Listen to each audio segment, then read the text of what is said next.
Welcome to the Sunday Mirror Travel and Holiday Rights Guide. Last week in part 1 we spoke about how to avoid a holiday disaster. This week is all about when you've had a holiday disaster, what your rights are and what you can do to claim compensation. Now this is only a brief guide. If you go onto youandyourrights.co.uk you'll find more detailed information and some template letters in case you do need to make a claim. So you've got to the airport and your plane's delayed. What now?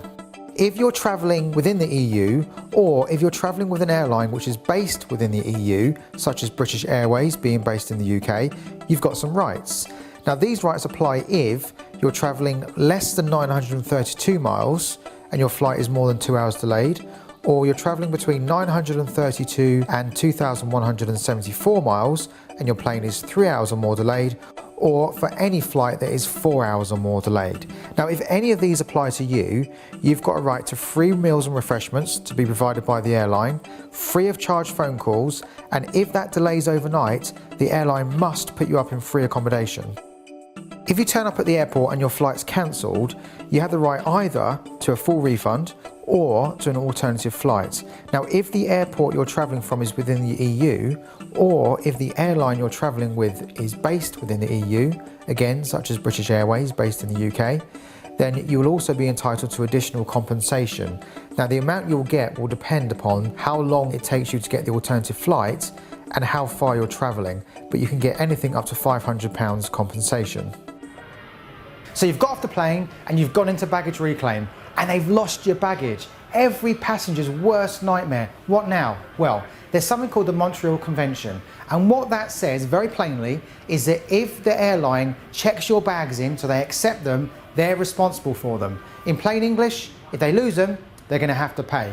Now, how much will they have to pay for your lost baggage? Unfortunately not a lot, because there's a limit of 1,313 euros, not pounds, euros, and that's all they've got to pay you. But like everything else, there's an exception. If you tell them that you had something valuable in the bag before you check it in, and you sign what's called a special declaration interest, it means that you may get more money if it's lost because you've put them on notice. But don't bank on it. So my top tip there is don't put valuable things in your bag that you're going to check in. Take them on the plane. Now, if you do have to make a claim, you first of all have to wait for 21 days. That gives the airline time to run around and try and find your bag first. If they don't find the bag in that time, you've then got 7 days to make a claim for the lost luggage and ask for those euros, ask for that compensation. Now, one word of advice, your own insurance policy, if it will cover you, will most probably pay out more money than this. So think about that first and decide which one is better, your own insurance or compensation from the airline, and then make your claim. So you've arrived at what the brochure described as a luxury hotel, but it turns out to be a shed. What do you do now?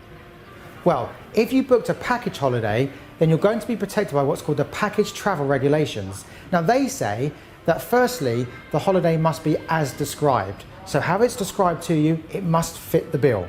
Secondly, that the tour operator must give you factually correct information. So if they say it's a 3-star hotel with a swimming pool and a bar, it must be a 3-star hotel with a swimming pool and bar, or it's not correct. And lastly, they say that the accommodation must be clean and it must be safe. Now, if any of these things are breached, it means you're entitled to your money back and compensation. Now, if you didn't book a package holiday, you still have rights, but they're under what's called the Supply of Services and Goods Act. It says something very, very similar to the package travel regulations. So you've got a right for that hotel to be as described. If you were told it was a 3-star hotel, it has to be. If you were told it had a swimming pool, it has to have one, and it can't be a shed unless you were told it was going to be a shed. So go back to the tour operator or the travel agent or whoever you booked it from, tell them it wasn't what you thought you were going to get, and ask for compensation.